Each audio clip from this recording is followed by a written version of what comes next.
Todo comenzó hace 47 años en el reino Sorbet del South Blue. Allí nació un niño llamado Kuma, hijo de un bucanir llamado Clab y de una humana. Pero precisamente por ello, por tener sangre bucanir, fueron esclavizados por los tenryubitos cuando Kuma tenía 4 años. Kuma fue obligado a hacer trabajos forzados como esclavo en Marilloa, mientras era continuamente golpeado y humillado. Durante estos funestos días, su madre murió y su padre fue asesinado ante sus ojos después de que le hablaran de un guerrero legendario llamado Nika que vendría a liberarles con una sonrisa y un ritmo muy divertido. Por lo visto, la tribu bucanir cometió un grave crimen en el pasado y han transmitido la leyenda de Nika de generación en generación, como luego hará Kuma con su hija. El tiempo pasó y hace 38 años, Kuma se encontraba como una presa en la cacería trianual que hacen los tenryubitos y que ese año tocó en God Valley. Resulta que los nobles mundiales realizan cada 3 años un sorteo de caza en una isla no afiliada al gobierno mundial, donde compiten por ver quién mata más nativos o consigue más puntos y se lleva un premio muy especial, que al menos en el caso de God Valley, el único que conocemos, fueron Nakuma no Mis como la Uo Uo no Mi o la Nikyu Nikyu no Mi. El favorito para ganar este torneo era Figarland Garlin, un joven que volvía locas a las mujeres y había matado por adelantado al rey de God Valley, lo que le acarreó una desventaja de 10.000 puntos. Pero él era el puto amo e iba tan sobrado que le dio igual, y más tarde durante la cacería se enfocó en las presas con mayor valor de puntos.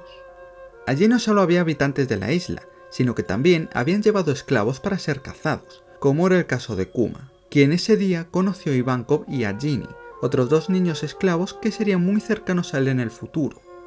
Fue Ginny quien provocó todo el incidente de God Valley al dar el chivatazo de los premios de la cacería, lo que atrajo a los piratas Rocks y a Roger a la isla, seguramente atraídos por el tesoro robado de Hachinosu, y como Roger fue allí, Garp también acudió para poder atraparle.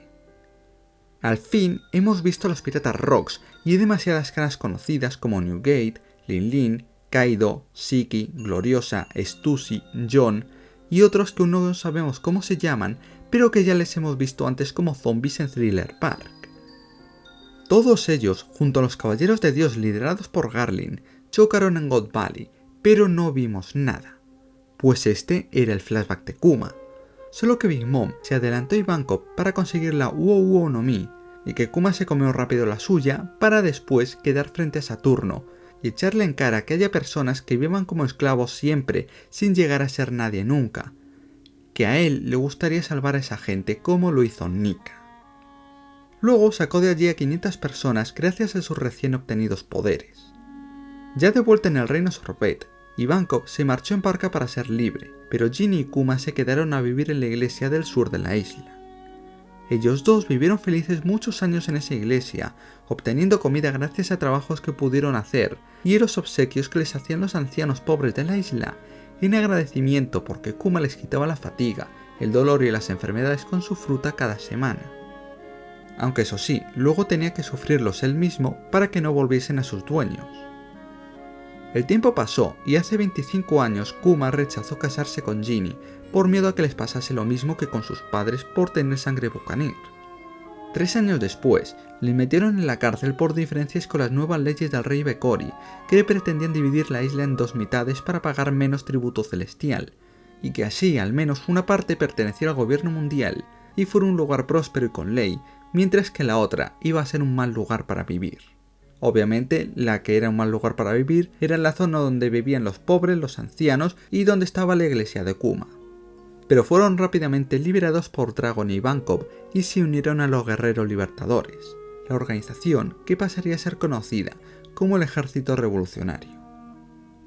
Los siguientes 8 años los pasaron en esa organización y ascendieron a comandantes, hasta que hace 14 años un tenryubito se encaprichó de Ginny, la comandante del Ejército del Este, y la secuestró para casarse con ella. De esta unión forzada nació Bonnie 2 años después, a quien Ginny se llevó con sus últimas fuerzas al reino Sorbet.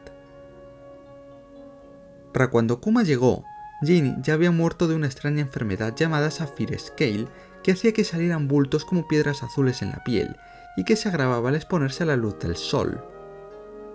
Kuma se hizo cargo de Bonnie y la crió como si fuera su propia hija, siempre queriendo y buscando su bienestar. Pero no todo es perfecto, y Bonnie empezó a presentar síntomas de la misma enfermedad de Ginny y la diagnosticaron que moriría a los 10 años. Pese a todo, Kuma jamás se lo contó y hasta se lo ocultó para no preocuparla.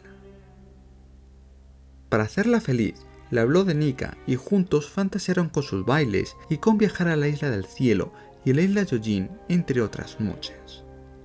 Cierto día, hace 6 años, llegó de vuelta el rey Bekori con apoyo del gobierno mundial para hacerse con el país alentado por lo sucedido en Goa, y Kuma le echó de nuevo en la llamada revolución de un solo hombre. Desde entonces, la gente del reino Sorbet le consideraron su rey pese a vivir en la iglesia, y que oficialmente quienes gobernaban el país eran Bulldog y Connie. Aún así, Kuma obtuvo su apodo del tirano, ya que Bekori fue contando su versión de los hechos por el mundo, y esa fue la que se conocía. Fue justo entonces cuando Bonnie comió su fruta del diablo, la Toshi no Mi, pudiendo cambiar la edad con facilidad. Mientras Connie cuidaba a Bonnie en el castillo, Kuma partió en busca de una cura para su enfermedad, pasando por múltiples islas y con los revolucionarios, donde Dragon le recomendó ir a ver a Vegapunk, porque el mejor científico del mundo podía curarla, cosa que hizo, pero a cambio de varias condiciones. La primera se la puso Vegapunk y fue ser modelo para las armas conocidas como pacifistas, pues al tener genes y sangre bucanir, le interesaba mucho para hacer clones y sus nuevas armas robóticas. Las otras condiciones se las puso Saturno y fueron las siguientes: ser un Shichibukai, convertirse él mismo en un arma humana al servicio de la marina y borrarle su conciencia y humanidad. Otra condición incuestionable era que Kuma jamás, pero jamás, podría volver a ver a Bonnie tras ser curada. Kuma aceptó si con eso salvaba la vida a Bonnie, y tras unos años donde estuvieron en el Head Vegapunk, Bonnie, Kuma, Sentomaru y Kizaru, quien era responsable de la marina para vigilar que las operaciones y el proceso iban tal cual lo estipulado, llevaron de vuelta a Bonnie al reino Sorbet una vez fue curada. Kuma se despidió de ella en la misma iglesia donde habían vivido tantos años y se hizo Shichibukai, sirviendo al gobierno y la marina en las misiones que le asignaban. En uno de sus viajes de esta época vio a un joven Luffy de 16 años en el Monte Kolubo practicando el Gomu Gomu no Ono en el bosque frente a unos asustados animales. Así fue como descubrió que él era el hijo de Dragon, algo que ya sospechaba que su antiguo camarada tenía después de una conversación con él hace varios años.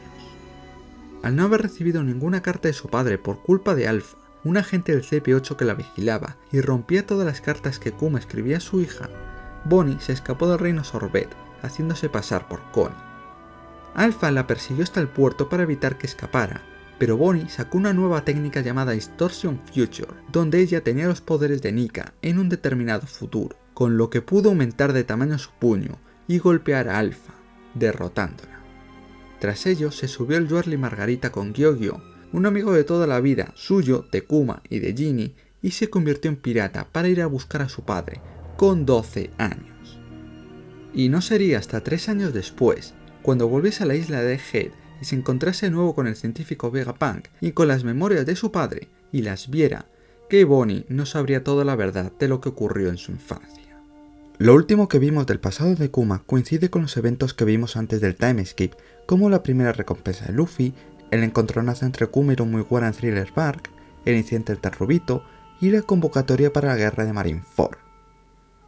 Antes de transformarle definitivamente en ese cyborg sin voluntad, Kuma hizo una copia de sus memorias que guardó en esa burbuja que más tarde tocó Bonnie, lo que provocó que se perdieran para siempre al desaparecer la burbuja.